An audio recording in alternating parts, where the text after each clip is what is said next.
back again to before I made my peace with just as I am. Back when I still believed fear was part of the master's plan.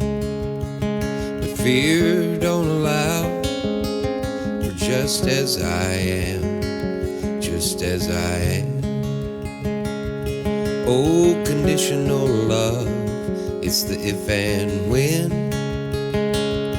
You might ever do enough to win you a place to stand in the company of saints, or maybe with the Son of Man. No if and when don't allow for just as I am, just as I am.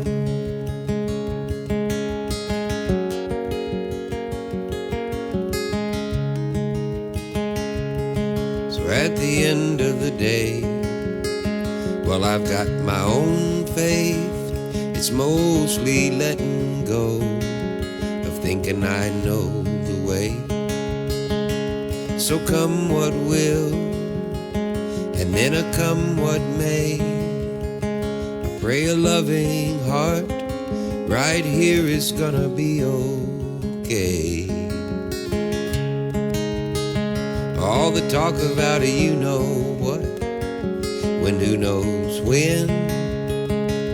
The pointing out everything that's wrong will never make us right in the end. And there'll never be enough, never enough time to spend in the state of grace of just as I am, just as I am.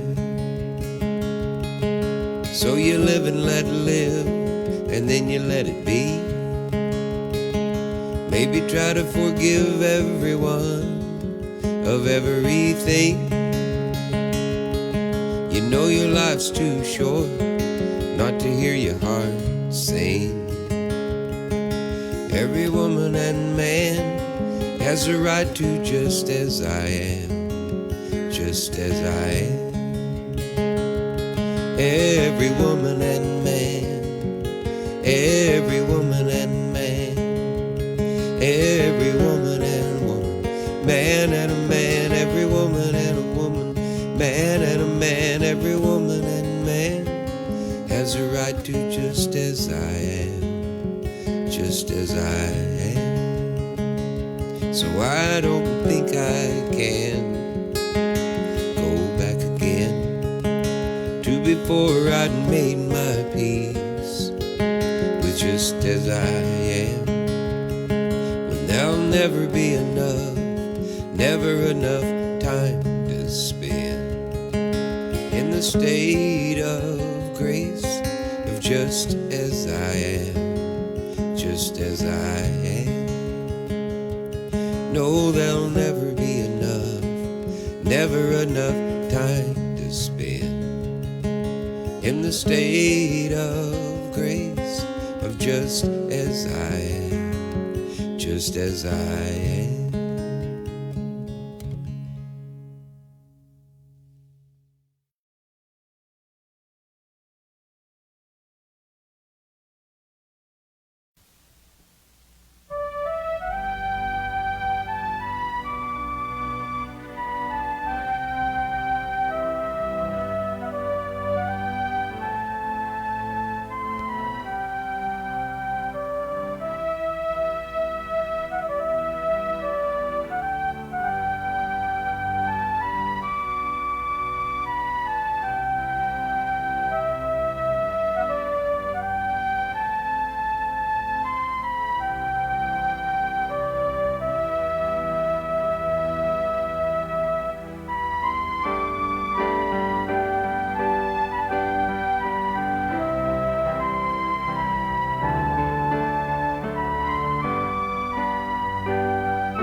is a knowing I don't know that much of anything, and by that I mean I'm hopeful.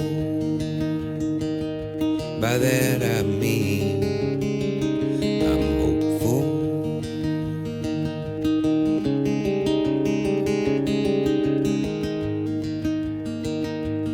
There's the rush of life, passion play. There's a slowing down, a fading away, and the only thing that keeps me sane is trying to wrap my head around all that words can't say, and by that I mean I'm hopeful. By that I mean I'm hopeful.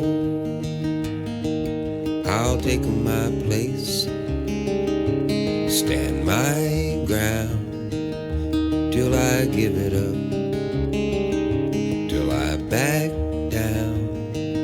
And the only thing that keeps me sane is believing in someone I've never been, and by that I mean I'm hopeful. By that I mean I'm hopeful.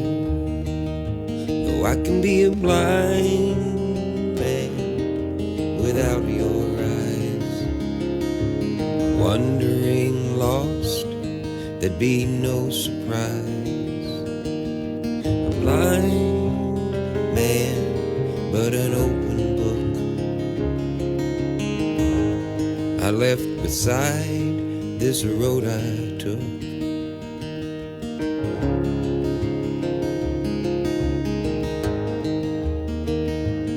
It's a short, sweet life, but some days drag on, where all I wanna do is sit in silence till the day is gone.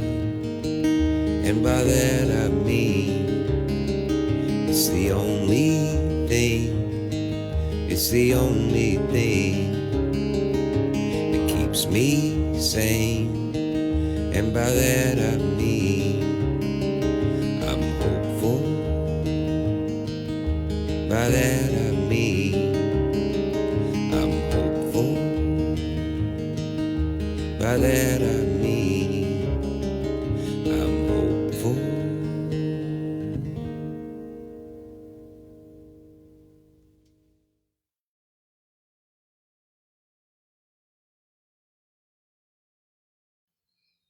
Good morning, folks. Thank you for joining us here at All Souls Unitarian Universalist Church, Shreveport online service.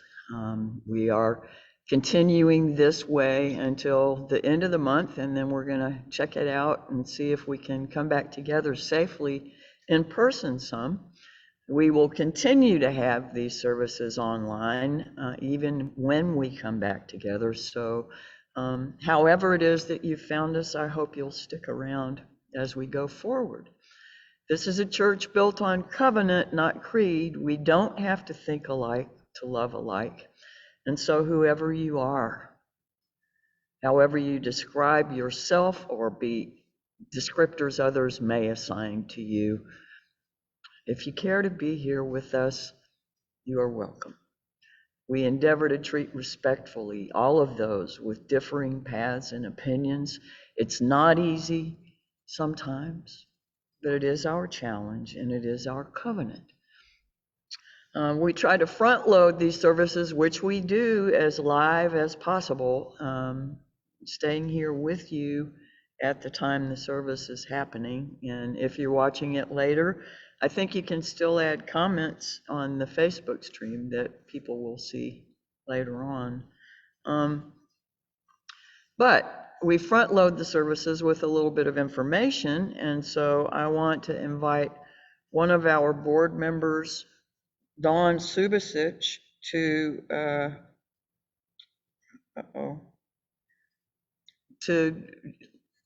give us some announcements.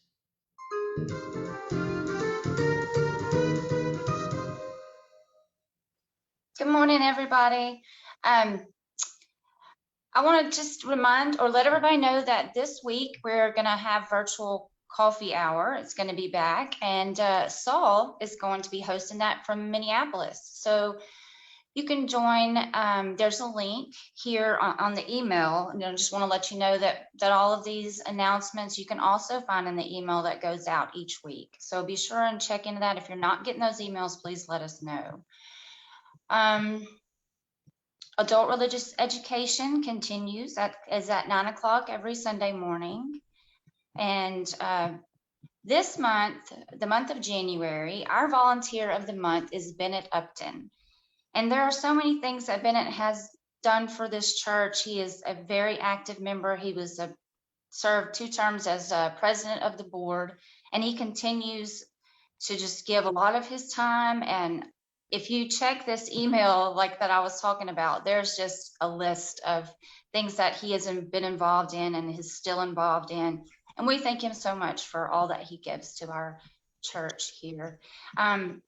Zoom lunch has moved to Tuesdays at noon, and Susan Caldwell is the host, and we'd love to have you. Today, congregational meeting is happening at 3:00 p.m. The congregation is meeting to vote on the updated budget. If you have not submitted your 2022 pledge, please do so as soon as possible. And also I want to thank everyone that has gotten their pledges in. We do appreciate that. And please join us today to see how everything's going to turn out on our budget. And we need to get everyone to participate. Our giveaway the plate for January is the Volunteers for Youth Justice. Each month we make contributions to go to a local organization that we feel best exemplifies our UU principles and values through its work in the community. This month, the giveaway the plate goes to Volunteers for Youth Justice, and will go toward our sponsorship of their annual Gumbo Gladiators fundraiser. To make a contribution, just go to the All Souls donation site and select collection plate and put Volunteers for Youth Justice or VYJ in the comments, or you can send a check to All Souls Unitarian Universalist Church. Something new we've got going on is several of us are looking into the possibility of forming a group that would sponsor an Afghani refugee family through sponsor circles. It's a big responsibility that would take a lot of a very intentional group of people, and a number of us are interested in currently learning more about this possibility. Visit the website to learn more about the program, and you can email Bennett Upton or Susan Caldwell if you're interested in being added to the Slack workspace. Let's see. Opportunities to connect in person, still having late night at the Salty Chalice at 10 p.m. And also wanted to mention that the Highland Blessing Dinner, of which we are still a co-host on the first Thursday of each month, has returned to carry out only until further notice. And volunteers are welcome, but you have to show proof of a vaccination, and you must be masked at all times. Meditation with Larry Andros is at Saturday mornings at 10:30 on Zoom. And you can contact Larry via email or by calling or texting. The numbers, like I said, all of these links and these contacts can be found in the weekly email. Thanks, everybody. Enjoy the service.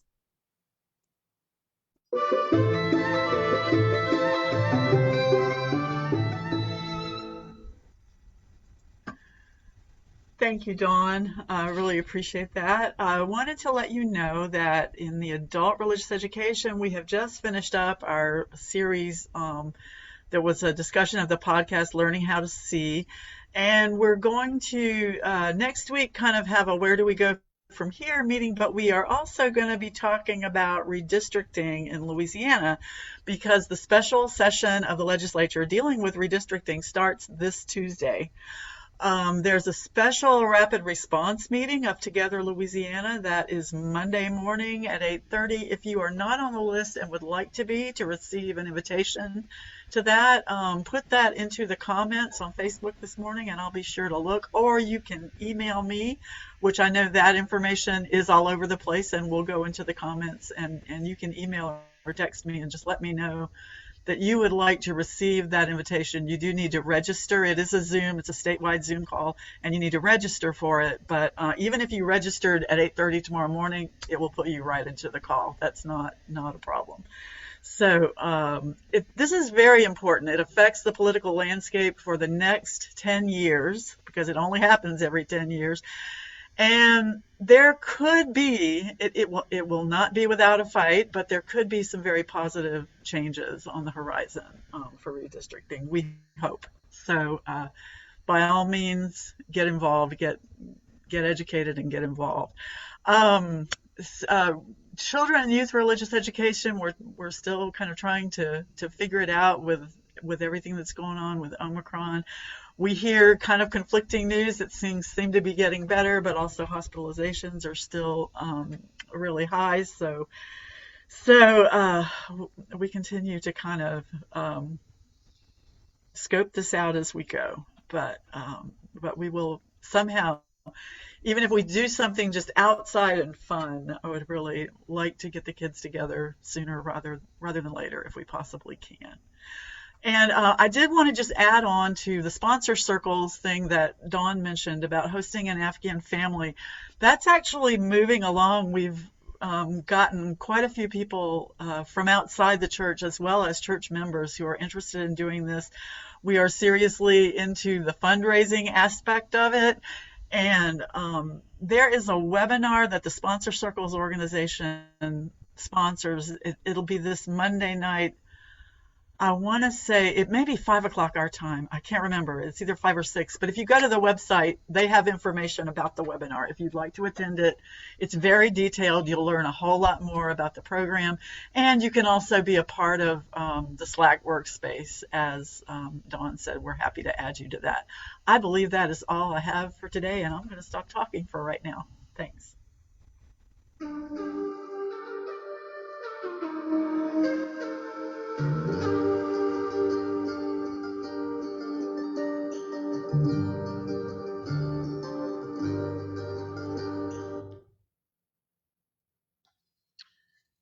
Thank you, Miss Susan and Dawn. We're to the time now to settle in for the service. I hope you can let yourself be right where you are and also be here in spirit with us in an intentional way. Take a few deep breaths. Let some of the worries fall away and let us enter a spirit of worship.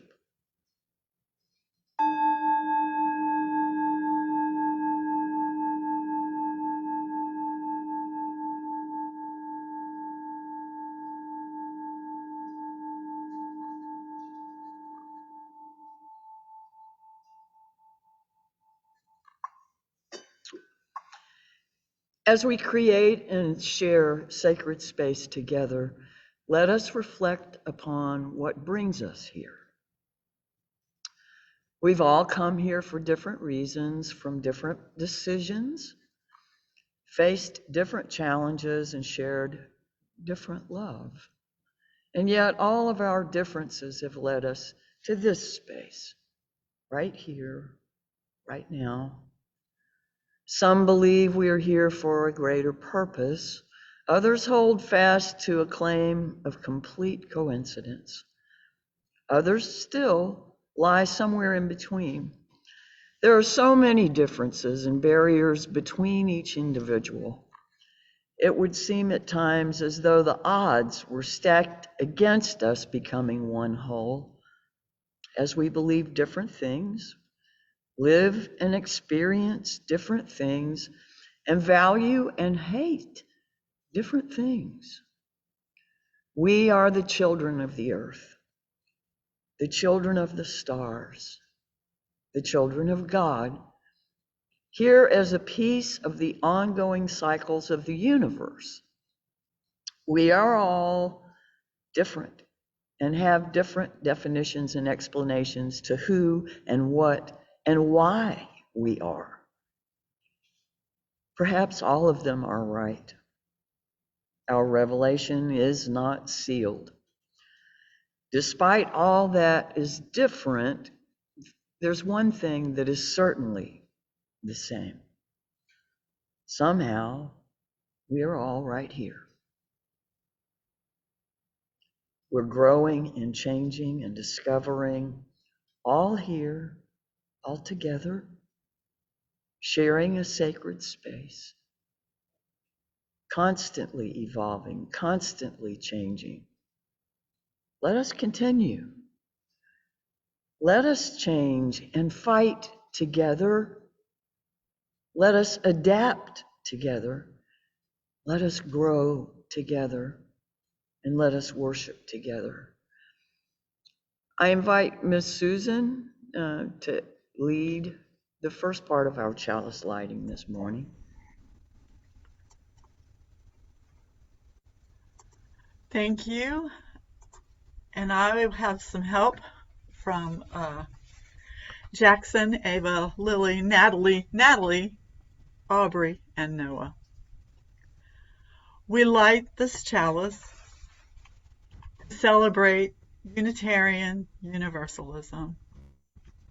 This is the church of the open mind. This is the church of the helping hands. This is the church of the loving heart.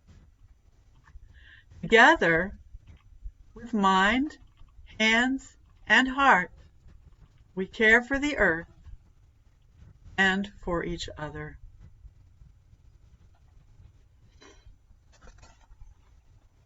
Thank you very much.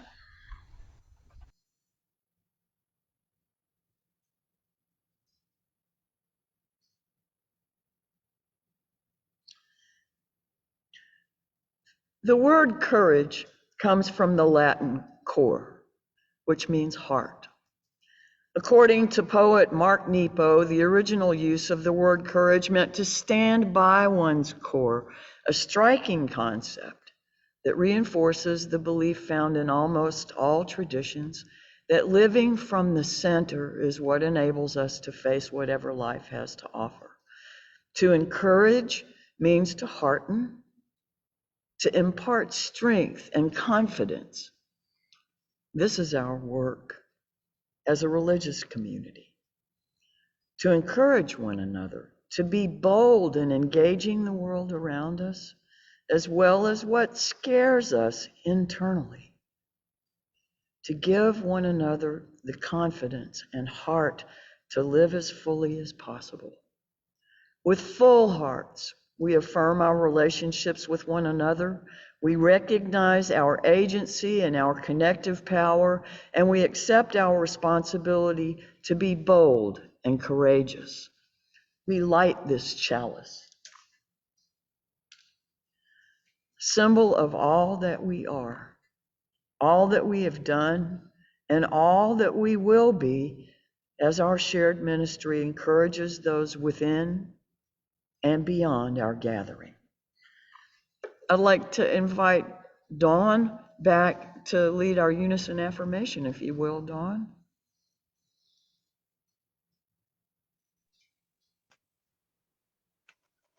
Please say it with me. Love is the doctrine of this church. The quest for truth is its sacrament, and service is its prayer. To dwell together in peace, to seek knowledge in freedom, to serve human need, to the end that all souls shall grow into harmony with the sacred. Thus do we covenant with each other.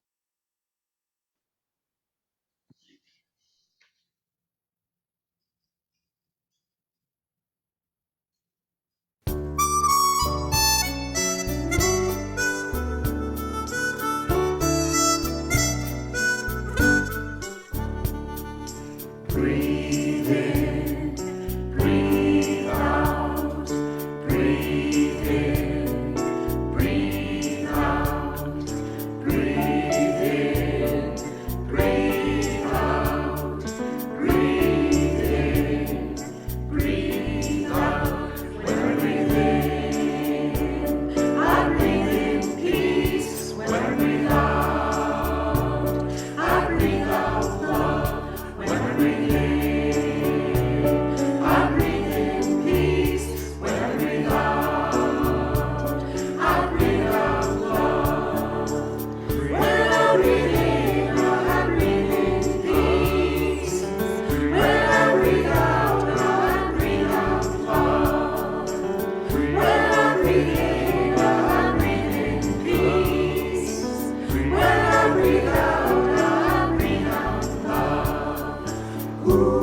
Good morning again.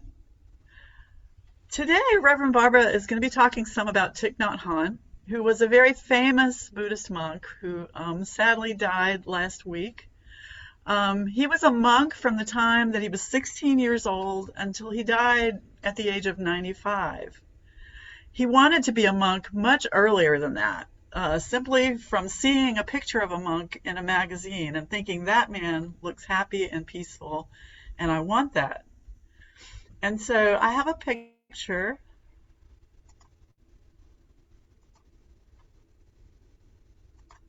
Here he is as a young boy, probably about the time that he decided he wanted to be a monk, and then as an older man, the familiar face that many of us have seen over the years. So behind me, looking over my shoulder most weeks, you probably know, is Buddha, the great teacher who began the religion of Buddhism. And in the temple in Vietnam, where young Thich began his studies as a monk, he recalls meeting a younger boy named Hugh, who saw that people brought gifts of fruit to place before the statue of the Buddha at the temple. They especially brought bananas, which are very plentiful in Vietnam, many different kinds of bananas. And he thought, well, the great Buddha must really like bananas. And one night, this very young little monk in training snuck into the great temple where the statue of the Buddha was and where people had brought the offerings, and waited to see if Buddha would eat the bananas. And then when that never happened, he was really confused. But as he got older, he began to realize that Buddha was not the statue of the Buddha. But then that made him wonder, if Buddha's not in the temple, where is Buddha? And when this young man, who was a little older by this time, but still very young, met Thich Nhat Hanh, he asked that question. And Thich told him that Buddha was just a word, a name that meant awake, and that the Buddha can be inside all of us when we remember to wake up to the present moment and to carry love and understanding for ourselves and for all beings in our hearts. And so one of Thich's many books is called No Mud, No Lotus, in which he talks about how you just cannot have a lotus flower without the mud in which it grows, or you can't have a full and happy life that doesn't encounter some suffering and sadness. Oh, there you go. Reverend Barbara has the book. And so the story I want to tell you today is not from that book, but from another one called A Pebble for Your Pocket. And that book is written for children, but it's also pretty great for adults. And part of the book that I want to share with you is called When We Are Angry. And here's what Thich Nhat Hanh says about that. He says, when something unpleasant happens, you may become angry or upset. Maybe your sister or your brother, maybe someone at school does something you don't like. And when you're very angry, usually you just want to scream at the other person or cry. Because we're hurt, we want to say or do something to hurt the other person back. And we think that by saying something cruel back to that person, we'll feel better. But when we say hurtful words back, sometimes that person will look for something even more hurtful to say, and neither one may know how to stop. So he says that when someone makes you angry, it's better first not to respond with words. The first thing to do is to stop and return to your breathing, to take a breath. And he said that was what he did. And he would say, breathing in, I know that I am angry. Breathing out, anger is still there. And he would continue to breathe like that for 3 or 4 breaths. But then he would feel a change, kind of a softening of that anger.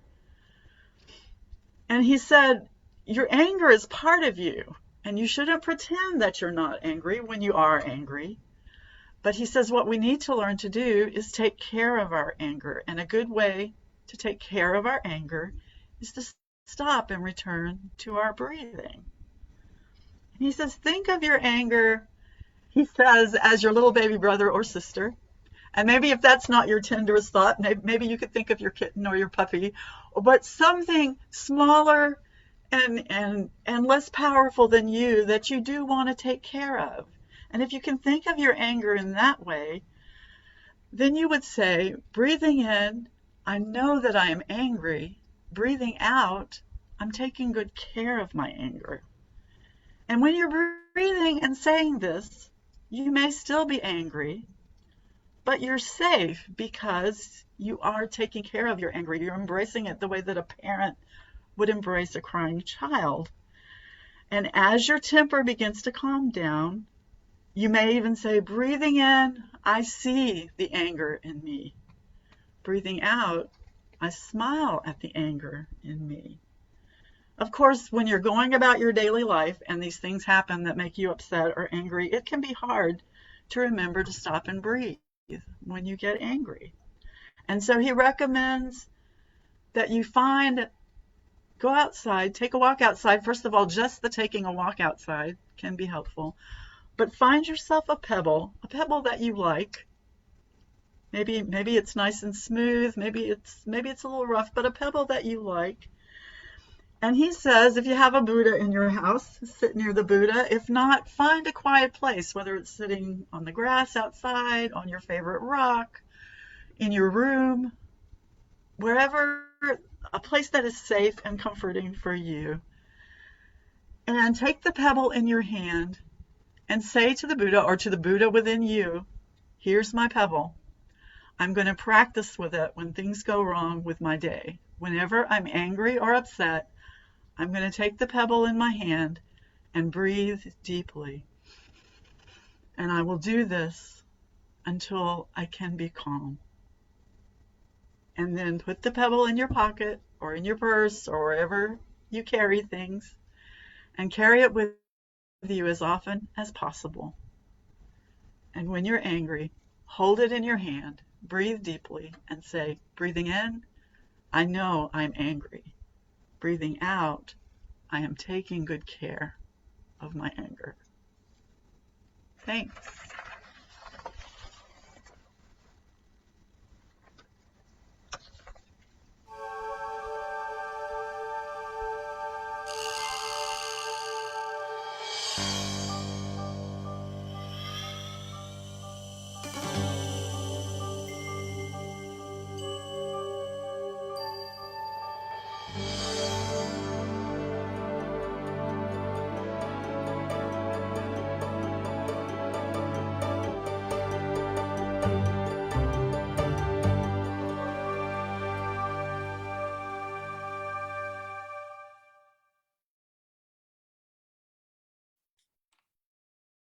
Good morning.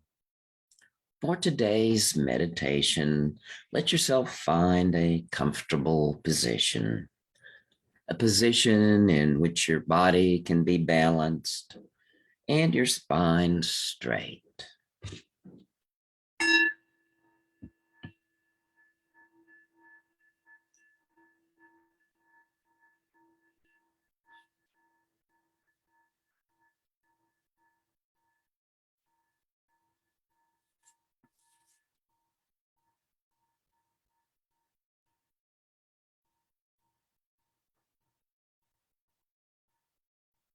Begin with a deep, comfortable breath, shifting your attention to your heart space, and imagine breathing in and out of your heart. Allow your breath to deepen and slow. Allow your breath to be soft and kind. As you now center in this sacred time and space, opening to the mystery of presence, reflect. As I examine and remember the many strands that have woven together to create the unique story of my life, I see so much. Moments of great beauty, moments of ugliness, times of celebration in which my heart blossomed, and times of disappointment and loss in which all within me contracted. Decisions that led to deeper connection and stronger community. and decisions that led to separation and pain, highs and lows, joys and sorrows, light and dark. So many pathways taken, so many pathways abandoned. I long for light. I long for the joyful harvest. I long to join my path with others in celebration. Yet nothing comes to my life without some pain, some loss, some measure of darkness. What does this mean, and how shall I live? I go now within to listen to the heart's wisdom, to learn the deeper meaning and hidden ways of life's unfolding.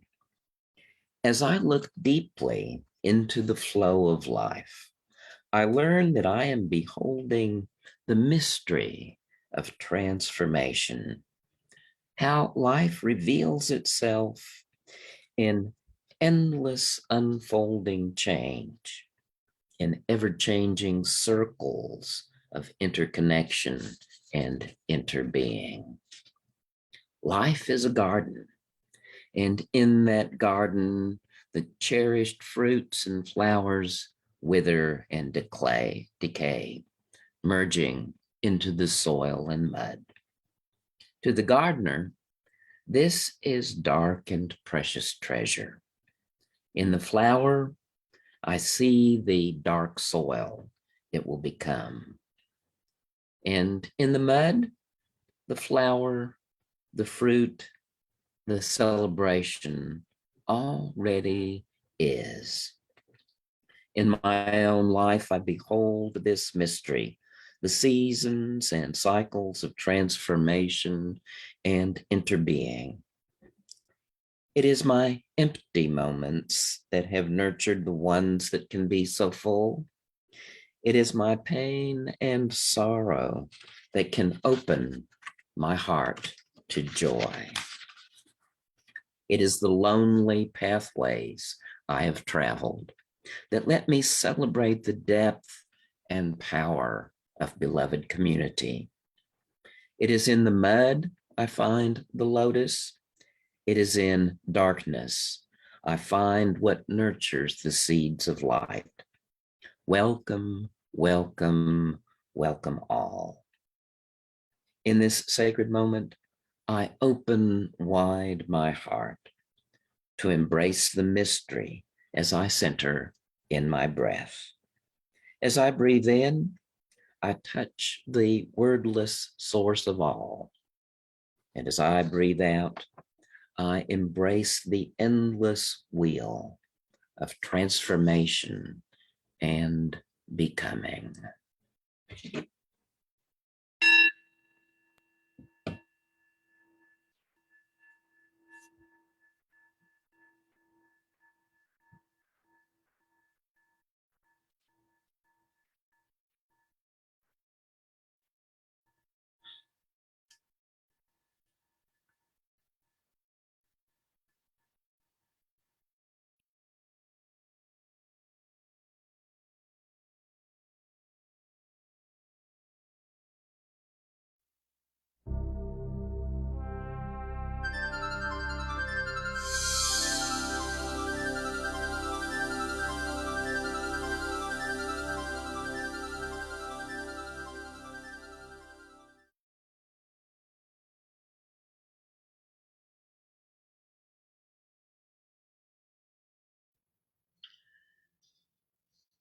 Thank you, Larry. Thank you, Miss Susan.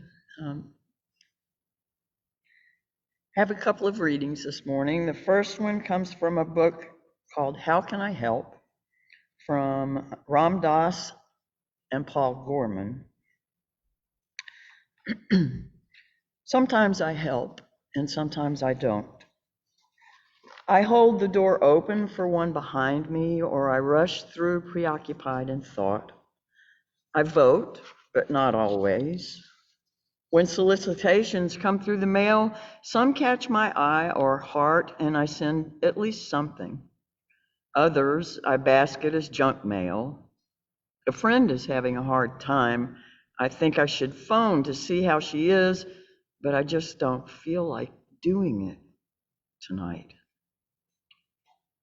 I'd do anything to help family, but how much is enough? When to stretch a little further? Whose needs come first? Whom should I help anyway? Senior citizens, battered children, human rights victims, whales? Well, if we don't defuse the nuclear threat, there'll be no tomorrow. But if we don't support education and the arts, what kind of tomorrow will it be? There are times when service is effortless, other days, burnout. With one person, I'm totally open and present. With the next, I might as well be on Mars. Sometimes the chance to care for another human being feels like such grace. But later on, I'll hear myself thinking, hey, what about me?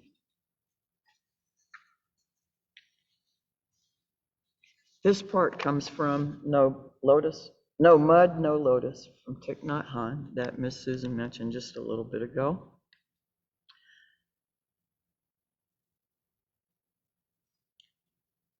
The Buddha said that nothing can survive without food, just like Larry was talking about. This is true, not just for the physical existence of living beings, but also for states of mind. Love needs to be nurtured and fed to survive. And our suffering also survives because we enable and feed it. We ruminate on suffering, regret, and sorrow, or perhaps anger. We chew on them, swallow them, bring them back up, and eat them again and again. If we're feeding our suffering while we're walking, working, eating, or talking, we are making ourselves victims of the ghosts of the past or the future or our worries in the present. We're not living our lives.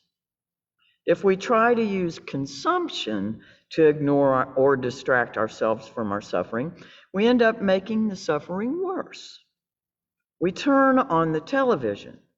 We talk or text or gossip on the phone. We get on the internet. We find ourselves in front of the refrigerator over and over again. The first step in the art of transforming suffering is to come home to our suffering and recognize it. For most of us, there's always a mental discourse going on day and night in our heads.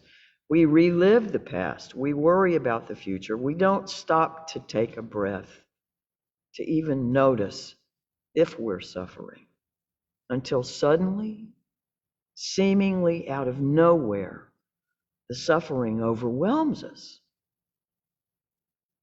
Our thinking, perceiving, and worrying take away all the space inside us and keep us from being in touch with what's happening moment to moment. Here ends the reading.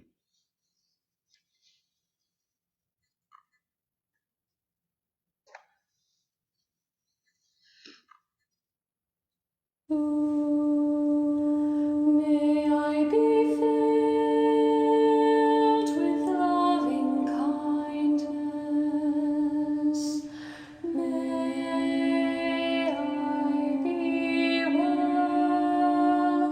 May I be filled with loving kindness.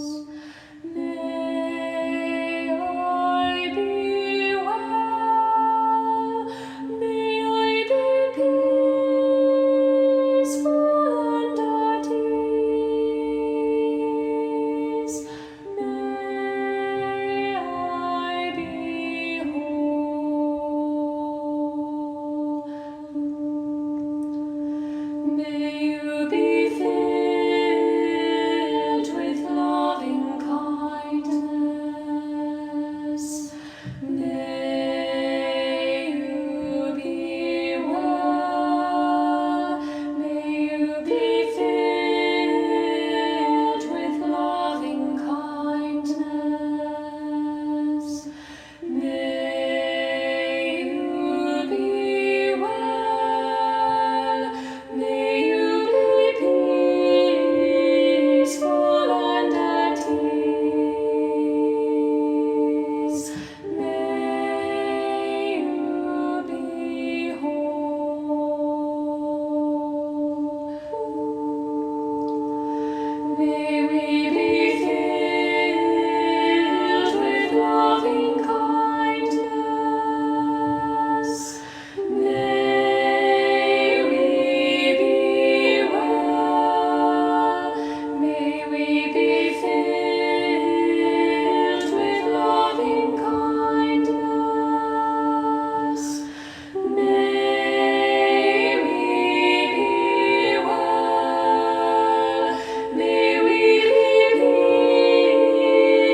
both Larry and Miss Susan talked about our breath. The reading from Thich Nhat Hanh, I think, may have included that also. I've never been very good with guided meditation. Most of the time when Larry starts out, it can take me the first several suggestions just to find my comfortable posture. Or with the song that just went by, I will spin off on wondering, how in the world do we fill ourselves with loving kindness? I might get lost in trying to move my thoughts to some place where I'm breathing. I've had meditative practices for years and years and years, and I have spiritual disciplines that I have done in the mornings for years. They weren't of that nature. They were not breathing folk-centered meditations. Some of them were mantras, some of them were centering prayer. But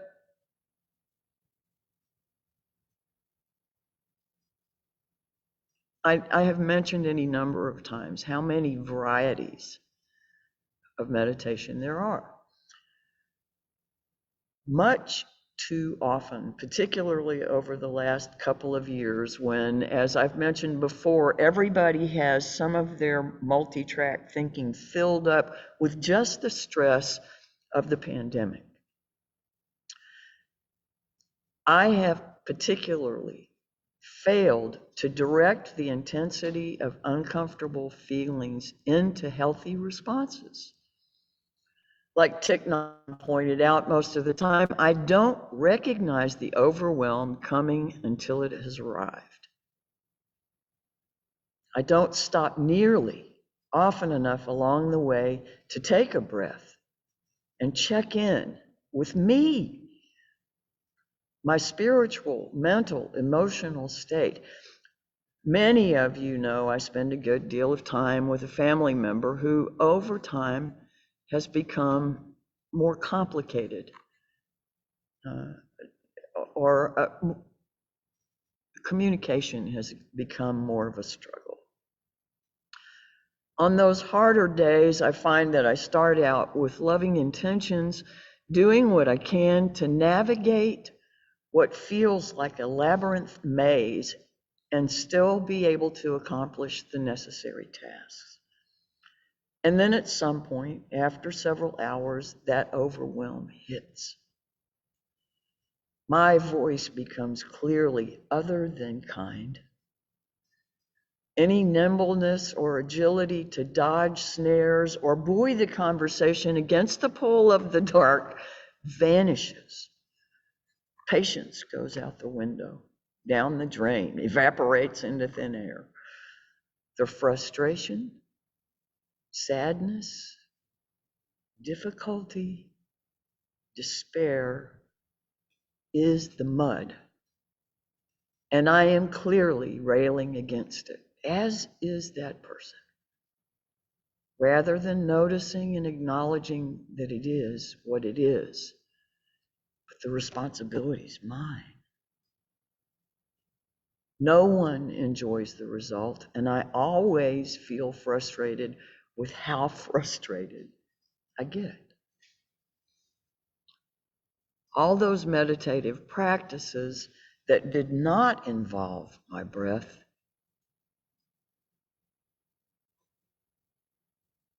serve me well to keep me grounded, but over the last couple of months, after introducing a new young life to our household, my schedule changed. The things I did to center myself fell away for several weeks. My centering, my synchronicity in the whole of my life fell away more. The things I always did to keep me centered were sacrificed at the same time that the ends of were getting more frayed. The lack of time spent planting peace in my own spirit is manifest. Listening recently to a short Thich Nhat Hanh talk, he reminded me that if we don't practice that breathtaking before we need it, it won't be second nature when we do. The techniques don't work unless they're second nature, unless we have used them enough to make them come up when we do need them. He also talked about when we're in states of high emotional intensity, rather than necessarily taking a breath that focuses on our chests or our heart, we need to move our thoughts to our abdomen. Once after hearing that talk, I did have the experience of moving to my abdomen and focusing on the motion in and out of my breath, the expansion of my abdomen and then the contraction. Almost instantly, I found a sense of connection with the moment and just found myself brought back to where I was, an awareness of at least more than the narrow constrictions that I had put my emotions into, that began to feel before that breath like a pressure cooker. I know younger people probably don't have much experience with pressure cookers, but in my childhood, you could hear them in the kitchen with this little thing that would spin around going, letting off the steam. But just like a tea kettle that starts whistling, when it reaches the boiling point, something had to give. And it was not constructive, like it might be in a pressure cooker or a tea kettle. It took that breath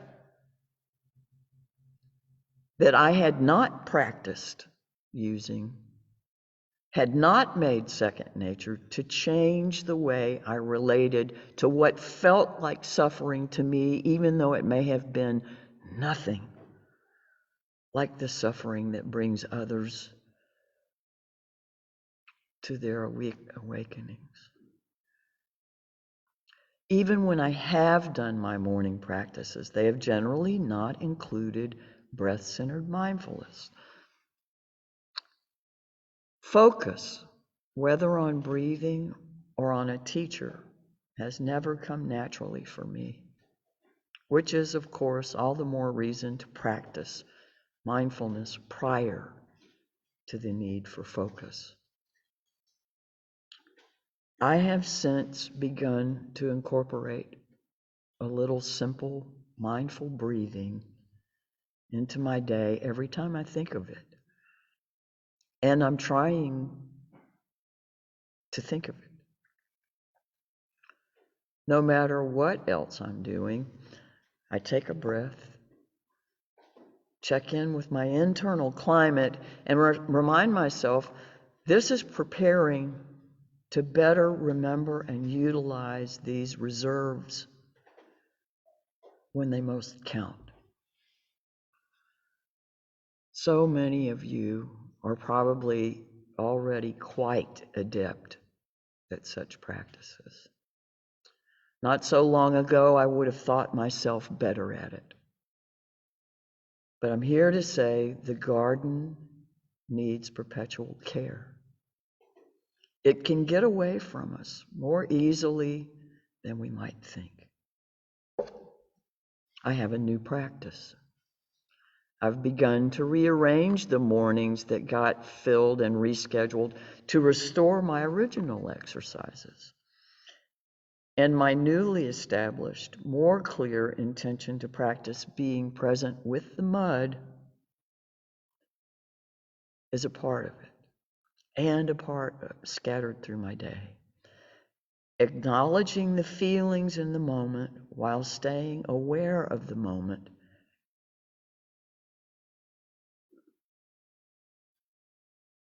has a new dimension for me.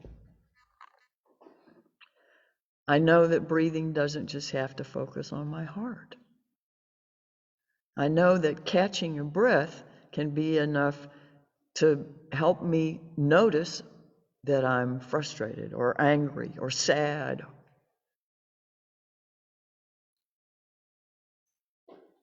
And that's enough to help.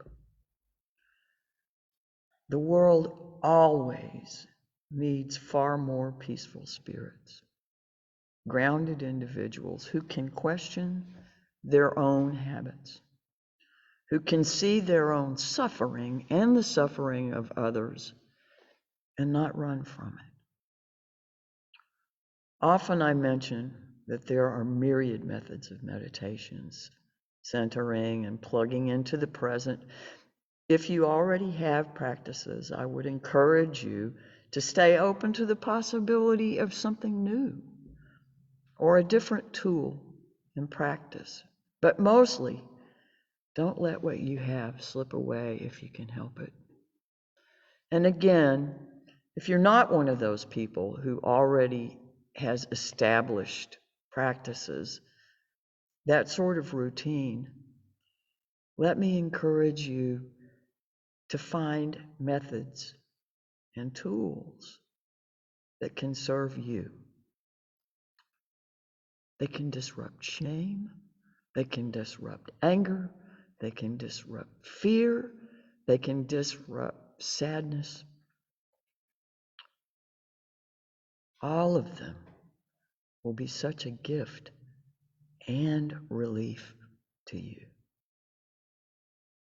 Care for your garden. Thank you.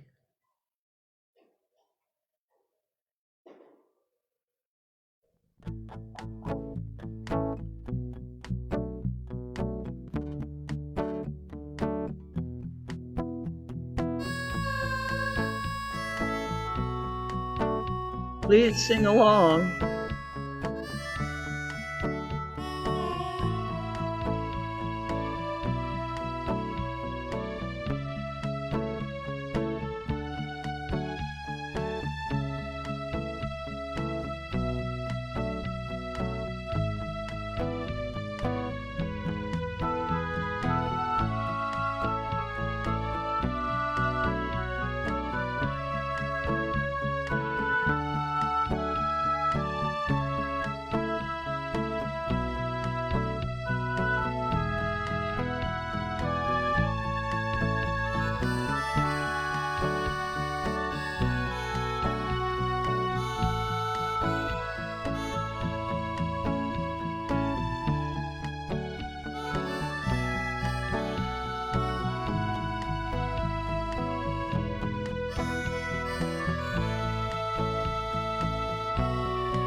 remembering that the universe is so much larger than our ability to comprehend.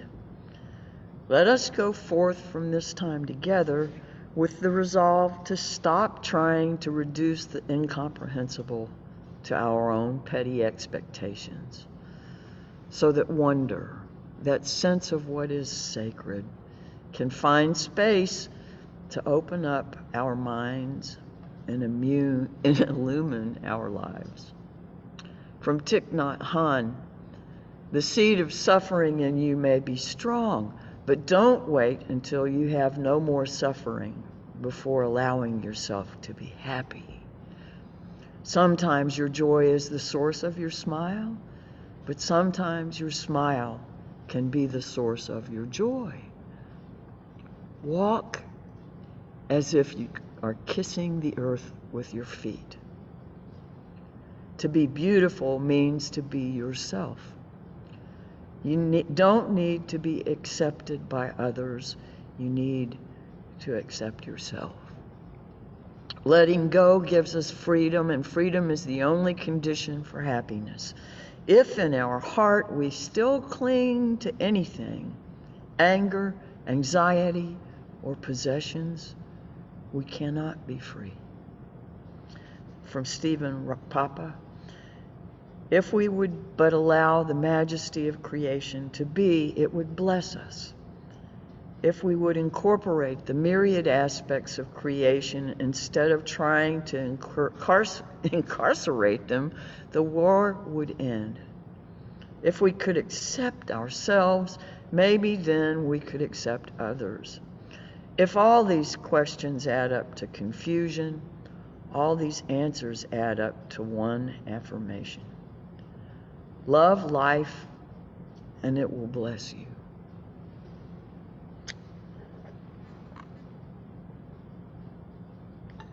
As we go out together, may we know peace. May we find practices that heal us in the moment. Enjoy yourself. Namaste. Ashe. Amen. Blessed be. So be it.